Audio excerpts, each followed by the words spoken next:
जय हिंद। आज की इस वीडियो में हम लोग जानेंगे द्विघात बहुपद का गुणनखंड ज्ञात करना। कैसे ज्ञात करेंगे इसके बारे में जानते हैं। तो उससे पहले दोस्तों हम लोग का जानना पड़ेगा द्विघात बहुपद के बारे में। सबसे पहले बहुपद के बारे में जानते हैं। हमने पिछले वीडियो में बताया था बहुपद चर अचर गुणांक और घात वाले बीजगणितीय व्यंजक को बहुपद कहते हैं। एग्जाम्पल के रूप में आप लोग देख सकते हैं। बहुपद पद के आधार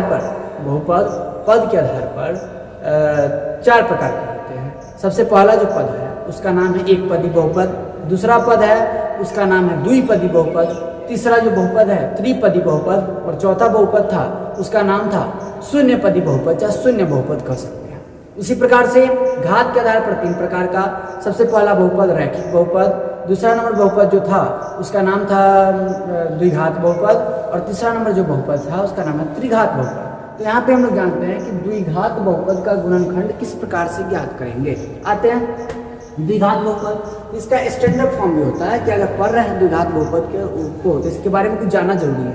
द्विघात बहुपद का स्टैंडर्ड फॉर्म होता है कि चूंकि ax² plus bx plus c यह द्विघात बहुपद का स्टैंडर्ड फॉर्म है। तो इसके लिए अब जानते हैं आगे इसका कोई मतलब नहीं है, इस क्वेश्चन से कोई वास्ता नहीं है, इसका तो वास्ता नहीं है तो इसके बारे में हम लोग पढ़ते हैं। सबसे पहले गुणनखंड किस प्रकार से करेंगे इसके बारे में जानते हैं। देखते हैं गुणनखंड सॉल्यूशन, इसका मतलब सॉल्यूशन। यहाँ पर गुणनखंड कैसे करते हैं। सबसे पहले इसको और इसको ले लेते हैं, यानी 4y² × 1 यानी हो गया 4y²।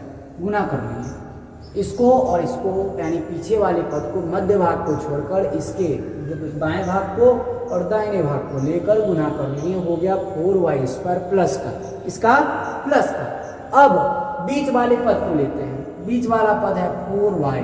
अब क्या करना है कि -4y को इस प्रकार एडजस्ट करना है कि -4y जब गुना करे तो +4y² है और जब जोड़ा या घटाया जाए तो -4y का y ही रह जाए। तो कैसे करेंगे तो देखते हैं इस क्वेश्चन के माध्यम से। यहाँ पे अगर कर दिया जाए इसको -2y और -2y, माइनस माइनस प्लस और 2 2 जा 4 यानी 2 2 4 और y है तो y, 2 2 4 2 2 4y 2 2 4y, माइनस है तो माइनस। अब चलते हैं, आते हैं क्वेश्चन में। क्वेश्चन में देखते हैं किस हिसाब से हुआ क्वेश्चन। आते हैं अकॉर्डिंग टू क्वेश्चन, देखते हैं क्वेश्चन में क्या है। अगर आप लोगों को इस वीडियो में कहीं भी कोई हेजिटेशन होती है या फिर लगता है कि कहीं पर प्रॉब्लम है, कहीं दिक्कत है, इस बताएं ताकि हम उस पर नया वीडियो बना पाए। आते हैं देखते हैं। अब यहाँ पे गुना किए तो हो गया 4y²। अब बीच वाले को एडजस्ट करना है तो -2y और -2y हमने नीचे बता दिया है अभी कैसे। अब इसके बाद +1 है +1।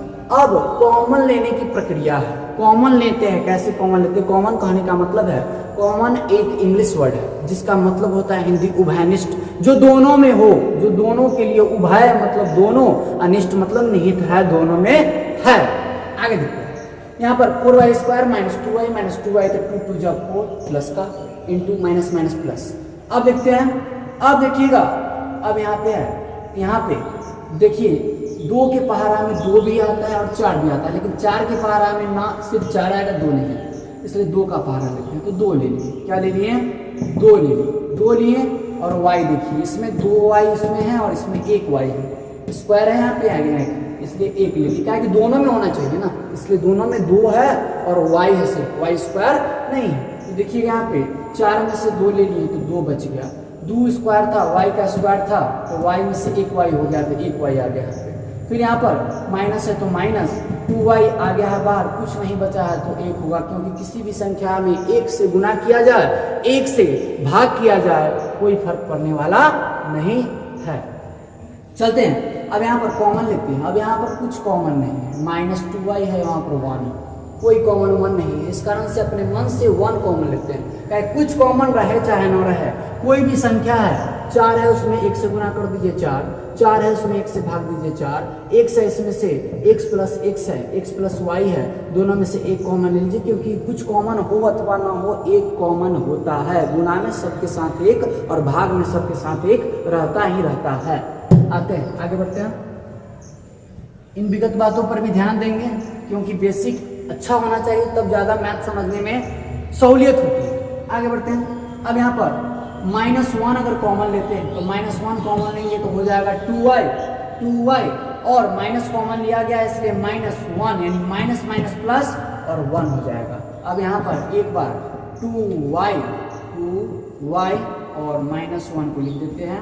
एक बार 2y -1 मतलब दोनों एक जैसा ही है, इसलिए दोनों में से किसी एक को लिख देंगे 2y -1।